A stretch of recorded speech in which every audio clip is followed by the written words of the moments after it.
Hello दोस्तों, कैसे हैं आप। आज की कहानी का नाम है खीर। मम्मी ने आवाज़ देकर कहा, अभिषेक बेटा ले अपने दादा को खाना दे आ। अभिषेक दौड़ता हुआ आया। मम्मी ने जैसे ही अभिषेक को खाने की थाली पकड़ाई, अभिषेक बोल पड़ा, मम्मी आज थाली में सब्जी रोटी ही क्यों है? आज तो हमारे घर में खीर बना है। अभिषेक की मम्मी गुस्से से बोली, आजकल तू सवाल बहुत करने लगा। तेरे दादा खीर खाएंगे तो बीमार पड़ जाएंगे, इसलिए चुपचाप सब्जी रोटी ले जा। अभिषेक अभी 12 साल का बच्चा था, अभी दुनियादारी नहीं समझता था। जब उसने दादाजी को खाना दिया तो पूछ लिया, दादाजी आप बूढ़े हो गए इसलिए खीर नहीं खा सकते क्या? मैं भी आप जितना बड़ा हो जाऊंगा तब खीर नहीं खा सकूंगा। दादाजी समझ गए कि अभिषेक की मम्मी ने अभिषेक से झूठ बोला है। आज सुबह से घर में खीर बनने की खुशबू आ रही थी। खुशबू से ही दादाजी के मुंह में पानी आ रहा था।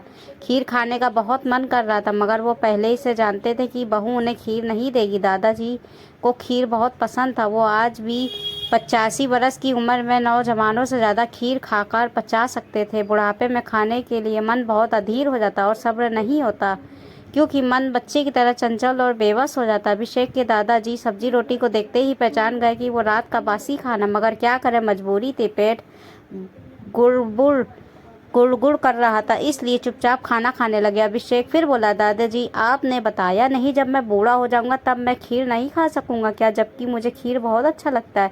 खीर के नाम से फिर दादाजी का मन ललचा गया। अंत में अभिषेक के दादाजी मन के आगे हार गए। बोले, एक शर्त पर खा सकोगे बेटा, अगर मेरे लिए खीर अगर किसी को ना बताओ तो बताओ। अभिषेक अपना कान दादाजी के पास ले आया और बोला, नहीं बताऊंगा दादू, आप बताओ क्या शर्त है? दादाजी बोले, अगर तुम चुपके से थोड़ा सा खीर मेरे लिए चुरा कर लाओ तो मैं तुम्हें गॉड तुम्हें भी बूढ़ा होने पर बहुत ज़्यादा खीर देंगे, जिससे खाकर तुम बीमार भी नहीं पड़ोगे। अभिषेक बोला, ठीक है दादाजी, जब मम्मी रसोई में नहीं रहेगी तब चुपके से मैं आपके लिए खीर चुरा लाऊंगा।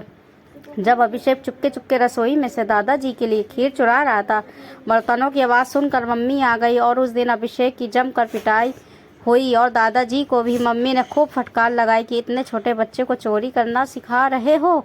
फिर दादाजी बचा कुचा भोजन खाते हुए जानवरों जैसी ज़िंदगी जीते हुए 2 साल में गॉड को प्यारे हो गए। 32 साल बाद अभिषेक के 2 बच्चों का बाप बन चुका था। अभिषेक के पिता विदेश में कमाते थे। एक दिन वो वहीं से बीमार होकर लौटे। इलाज बहुत पैसा खर्च हो गए, मगर वो बच नहीं सके। अभिषेक विदेश में कमा रहा था।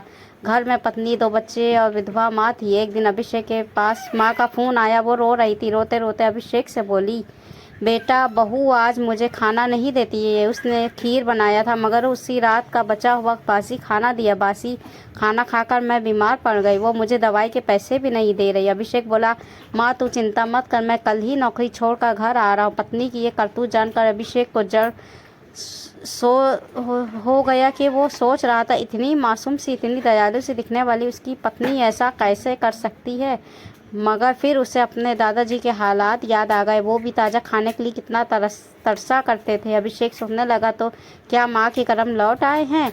वही खीर, वही बासी रोटी। अभिषेक उसी रात हवाई जहाज से घर के लिए निकल पड़ा। वो रास्ते में सोच रहा था कि माँ की खूब सेवा करेगा और विधि के विधान को बदल देगा, ताकि बुढ़ापे में जब घर में खीर बने तो उसे खाने को मिल जाए। दोस्तों, कितनी भी जतन कर लो, करम अवश्य लौट कर आएंगे। तुम्हें वही मिलेगा जो तुमने बोया है। आपको कहानी कैसी लगी? अच्छी लगी हो तो लाइक करके सब्सक्राइब कर दीजिएगा। ऐसे ही हम आपके लिए मज़ेदार कहानी लाते रहेंगे। अब हमको इजाज़त दीजिए, कल फिर हाजिर होंगे एक नई कहानी के साथ। अल्लाह हाफिज़।